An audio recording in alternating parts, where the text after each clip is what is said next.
Oke, Assalamualaikum warahmatullahi wabarakatuh.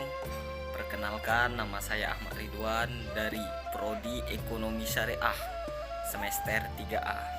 Nah, di sini saya akan membahas mengenai makalah Islam dan Tamadun Melayu yang berjudul yaitu Analisis Interaksi Melayu dan Non-Melayu dalam Dunia Pendidikan. Yang terhormat kepada Bapak M. Sidik, SPD MPD selaku mata kuliah Islam dan Tamadun Melayu, dan yang saya hormati kepada teman-teman, kepada Stai Aulia Rasidin. Semoga kita semua disehatkan dan diberikan kenikmatan oleh Allah Subhanahu wa taala. Puji syukur tidak pula kita curahkan kepada baginda Nabi besar Muhammad sallallahu alaihi wasallam dengan mengucapkan Allahumma sholli ala sayyidina Muhammad wa ala ali sayyidina Muhammad. Baiklah, saya akan menjelaskan materi mengenai analisis interaksi Melayu dan non-Melayu dalam dunia pendidikan. Selamat menyaksikan.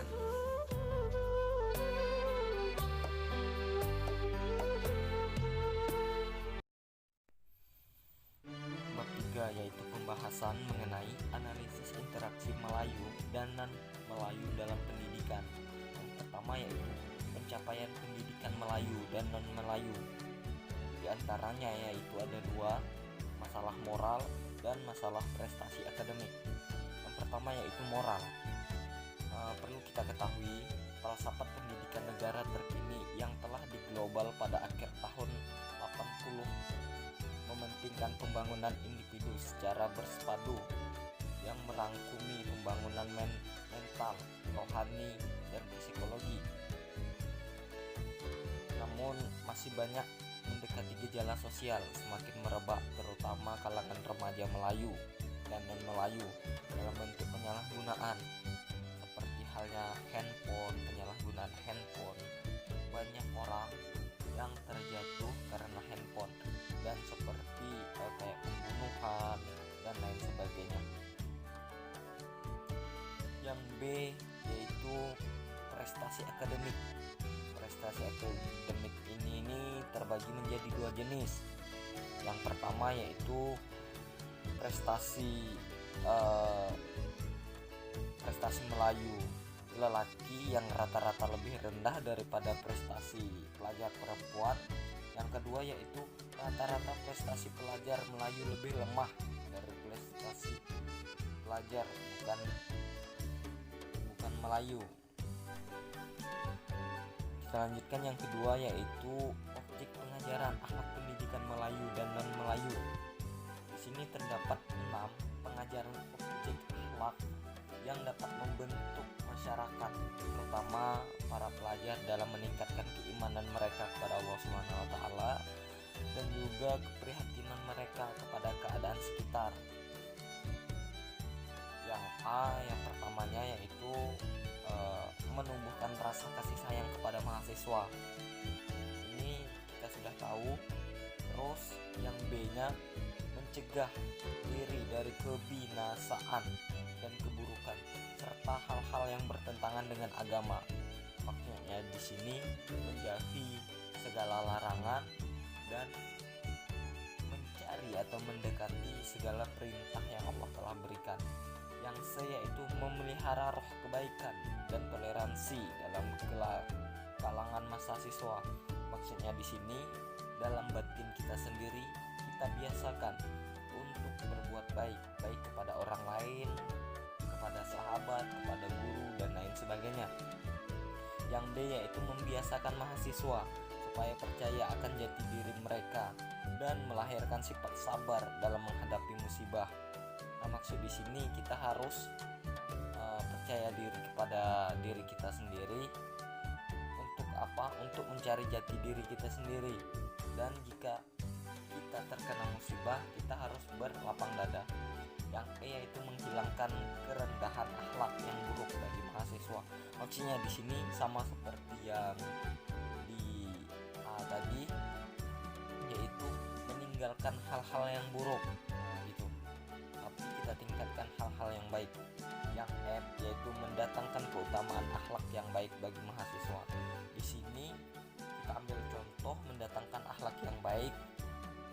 Untuk di STAI kita jaga sopan santun terhadap guru, terhadap dosen, terhadap teman. Gitu ya. Yang ketiga yaitu pengajaran akhlak dapat membentuk jati diri dan non-Melayu Muslim. Nah, dalam sistem pengajaran akhlak yang telah digariskan dalam Al-Quran dan Al-Sunnah mampu menyempurnakan akal manusia dalam membina jati diri Muslim. Jati diri yang diterapkan melalui pengajaran akhlak merupakan kepercayaan, sikap, dan pendapat yang tersusun dan dinamik yang dipegang oleh masyarakat. Oleh karena itu, akhlak yang baik ialah yang berpaksikan kepada keimanan dan ketuhanan yang mutlak. Terdapat beberapa perkara yang membentuk para pelajar kita sebagai mahasiswa dan masyarakat Melayu dalam pengajaran akhlak bagi membentuk jati diri Muslim. Di antaranya yang pertama, yang A-nya yaitu menanamkan akhlak yang baik dalam diri. Yang kedua yaitu kaidah atau teknik uswah hasanah, yaitu kaidah atau teknik uswah hasanah berarti contoh atau ikutan. Maksudnya di sini kita contoh dan kita ikuti perbuatan-perbuatan yang baik. Contohnya kita ambil dari perbuatan contoh yang baik, yaitu misalnya teman kita sopan terhadap guru, suka bersedekah, rajin sholat, perlu kita ambil contoh, panutan, kita ikuti dia. Yang C-nya yaitu membentuk muslim yang baik. Menurut Imam Al-Ghazali, manusia itu ibarat sepohon pokok dengan akarnya adalah akidah, batangnya ialah keperduan, dan daun-daunnya pula amalan sunnah ya. Maka buah dan bunganya ialah kita katakan akhlak ya.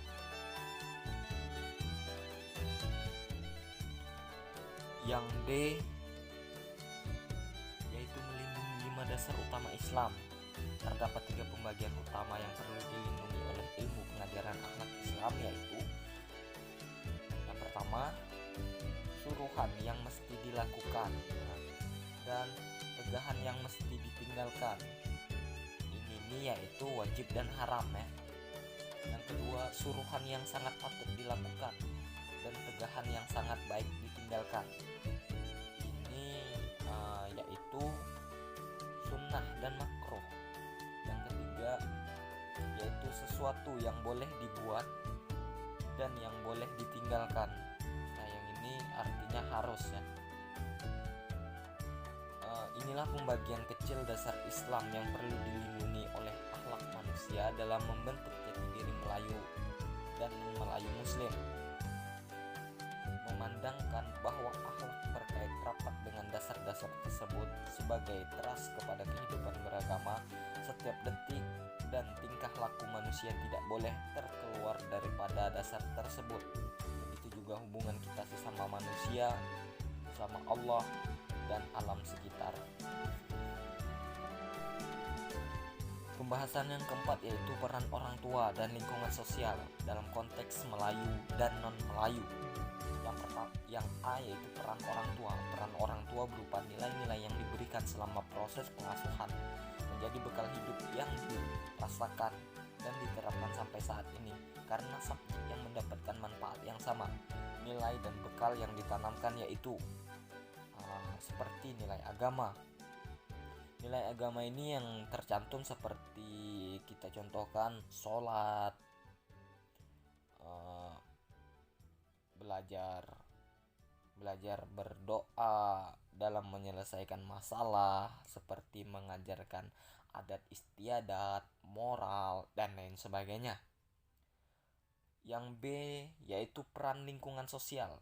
Ini dalam peran lingkungan sosial, khususnya keluarga yang berperan dalam memberikan nilai, seperti menyelesaikan masalah dengan berdiskusi.